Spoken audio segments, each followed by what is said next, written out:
Salut à toutes et à tous et bienvenue dans cette vidéo où on va mettre en face à face deux fusils de sniper de la Seconde Guerre mondiale et cette fois-ci deux fusils qui ont été, on va dire, côte à côte, le Lee Enfield anglais contre le Springfield américain. Et dans cette vidéo, on va s'occuper exclusivement du tir. Je vous renvoie aux deux vidéos où j'ai déjà traité de l'histoire de ces deux fusils. On va commencer le premier stage avec le Lee Enfield numéro 4 Mark 1T. Alors, le Lee Enfield a une lunette inférieure en puissance par rapport au Springfield 1903, en tout cas dans cette configuration-là, puisque la lunette est 2x3 seulement. Alors seulement, en même temps on n'est qu'à 100 mètres, donc ça va. La lunette est plus lourde je pense que celle du Springfield 1903. Bon, dans les conditions dans lesquelles on tire sur appui, ça se ressent pas trop, puisqu'on est toujours sur appui à chaque fois, et c'est pas comme un montage déporté où là vraiment ça déséquilibrerait fortement l'arme. L'avantage évidemment du Lee Enfield, c'est l'appui-joue qui rend vraiment le tir confortable et la tête vient se poser.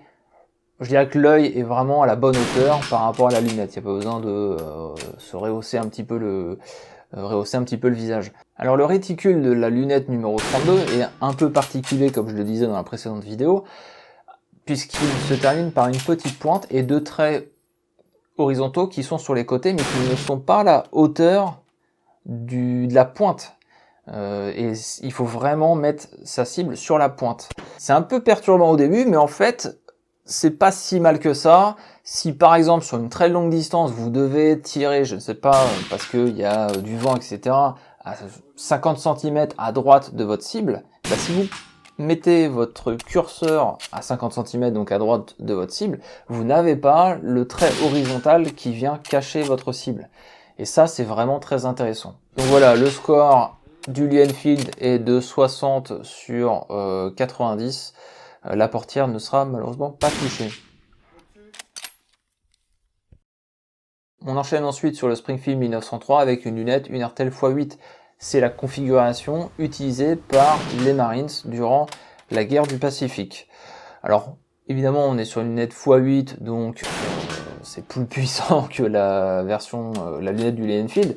Bon, on est qu'à 100 mètres, hein, donc dans les deux cas, je dirais que c'est pas très important. Par contre, c'est vrai qu'elle est très longue, cette lunette. Très longue, donc il y a un effet un petit peu tunnel en fait dans cette lunette. Ce qu'on remarque aussi, c'est que David essaye à chaque fois de remettre la lunette. Normalement, il n'a pas besoin de le faire, puisque vous le voyez, il y a un ressort. Mais le truc, c'est que cette lunette est flottante, hein, donc à chaque fois, normalement à chaque tir, il faudrait la remettre. Mais le ressort qui est mis en place devrait permettre d'éviter au tireur de faire ça. Bon, je comprends qu'il le fasse, puisque c'est vrai que si la lunette n'est pas bien remise, ça peut jouer vraiment sur la précision en cible. Donc c'est important de checker en fait, hein, puis on a le temps, c'est pas chronométré, donc il y a largement le temps de le faire. Hein. Alors la portière ne sera pas touchée, mais je précise quand même qu'elle ne fait que 10 par 15 cm. Hein. Alors je sais qu'on est qu'à 100 mètres, mais faut savoir que ce n'est pas l'arme de David, hein, donc c'est pas une arme qu'il connaît, avec laquelle il a l'habitude de tirer. C'est pas forcément évident, c'est pareil, on est en train de filmer, etc. On n'est pas forcément concentré exclusivement sur du tir de précision, même si c'est pas chronométré et on a le temps.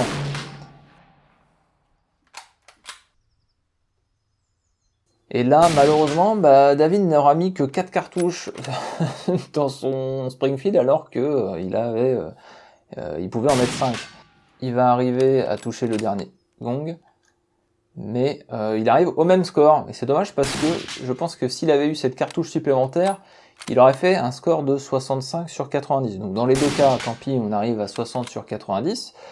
Et au final, je pense que c'est assez représentatif. Je pense que les deux armes se valent. On a d'un côté le Lee Enfield qui a certes une lunette moins puissante de x3, mais en même temps, il a un appui-joue, ce qui est quand même beaucoup plus agréable pour le tir. De l'autre côté, on a un Springfield 1903 qui, je crois, n'a plus rien à prouver, puisque on le voit sans arrêt sur les podiums au tard. Dans tous les cas, dites-moi en commentaire, vous, quelle serait l'arme que vous préféreriez. Si vous aviez le choix en 1942 entre un Lee Enfield numéro 4 ou un Springfield 1903 dans ces configurations-là, quel serait votre choix et pourquoi? Merci à toutes et à tous d'avoir regardé. N'hésitez pas, comme d'habitude, à liker et à commenter. Et à la prochaine!